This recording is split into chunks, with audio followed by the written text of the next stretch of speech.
రావు కూడా పేరుంది, ఉద్యమం చేసిన వ్యక్తి. కాబట్టి హరీష్ రావు మంచి పొలిటీషియన్. హరీష్ రావు వచ్చినా కూడా మళ్ళీ రాజీనామా చేసి మన ఎన్నికల పోటీ చేయాల్సిందే.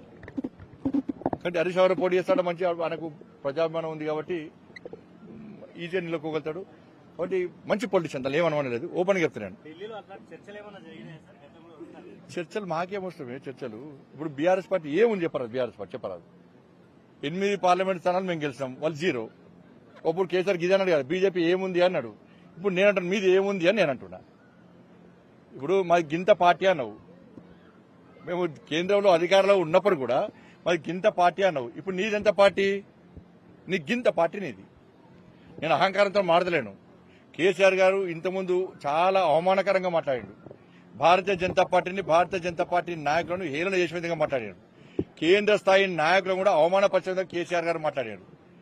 ఇప్పుడు డామేడ్ కథ అడ్డం తిరిగిన లెక్క ఇప్పుడు ఆయనకే దుడ్కొస్తున్నారు.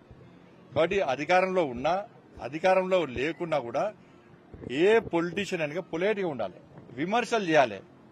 కానీ హేళన చేసే విధంగా, కించపరిచే విధంగా మాట్లాడితే ఇలా కేసీఆర్ కుటుంబాన్ని చూసి అందరు నేర్చుకోవాలి, ఇప్పుడు పొలిటీషియన్స్ నేర్చుకోవాలి.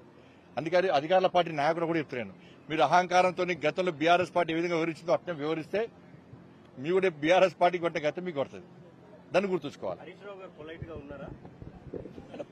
పొలైట్ ఉంటాడు ఆయన, చిల్లసలు ఎప్పుడు మాట్లాడాడు. కానీ నాకేం దగ్గర రాదు, నాతో ఎప్పుడు మాట్లాడలే. నేను మీరు అడిగిన వాటి చెప్తున్నా. మళ్ళీ దీన్ని పోయి బ్రేకింగ్ పెట్టకూడదు. హరీష్ రావు గారు బీజేపీలో ఏడుతున్నారు, బ్రేకింగ్ పెట్టకూడదు మళ్ళీ మీరు. ఎందుకంటే పెద్ద ఆయన ఇప్పటికే ఇట్లా పట్టుకొని కూర్చున్నాడే, ఎవరు పెద్ద మనిషి. మళ్ళీ హరీష్ రావు గారు బీజేపీలో ఏడుతున్నారంటే పీడాతం అయితే మీరే బాధ్యత మంచి. ఎందుకంటే మొదటి నుంచి కూడా కేసీఆర్ గారు నిండు నూరేళ్లు ఆయుర ఆరోగ్యాలతోని అష్టైశ్వర్యాలతో బతకాలని కోరుకునే వ్యక్తి నేను. ఇంకోరి నాశనం కోరుకునే పార్టీ నాది కాదు. అటువంటి వ్యక్తులం మేము కాదు. ఇది నేను వ్యంగ్యంగా మాట్లాడాను. కేసీఆర్ గతంలో అనారోగ్యం గురైనప్పుడు కూడా నేను పూజలు చేసిన, వారు బాగుండాలని కోరుకున్నా. కాబట్టి మళ్ళా పెద్ద మనిషిని ఇబ్బంది పెట్టే ప్రయత్నం చేయకూడదు. ఇప్పటికే టెన్షన్ ఉన్నాడు. ఆ గంపగింత కమ్మినోడు అందరూ రోజు కూడా వీక్తున్నారు. వాళ్ళు అటు కొంతమంది అటు వాళ్ళ ఇటు వాళ్ళని చూస్తున్నారు. చాలా మంది కూడా మళ్ళీ చెప్తున్నాను, చాలా మంది కూడా భారతీయ జనతా పార్టీలో చేరాలని చెప్పి చాలా మందికి బీఆర్ఎస్ పార్టీ ఎమ్మెల్యేలకు ఉంది. ఇది 100% వాస్తవం. ఇలా బీజేపీలో విలీనం చేస్తారని చెప్పి ప్రచారం జరిగేది దేనికోసం జరుగుతున్నది?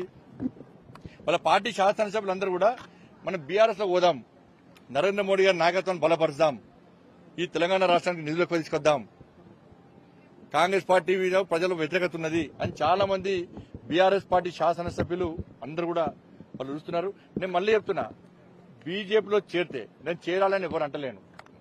చేరిన వ్యక్తులను గెలిపించుకోవాల్సిన బాధ్యత మా కార్యకర్తలు ఎంత తోపులో మీకు తెలుసు. మా పార్టీ బ్యానర్ మీద, మా పార్టీ సింబల్ మీద పోటీ చేసుకున్నాను, భుజా మీద ఎత్తుకొని గెలిపించుకునే బాధ్యతను మా పార్టీ కార్యకర్తలు, మా నాయకత్వం సమిష్టిగా తీసుకుంటాం.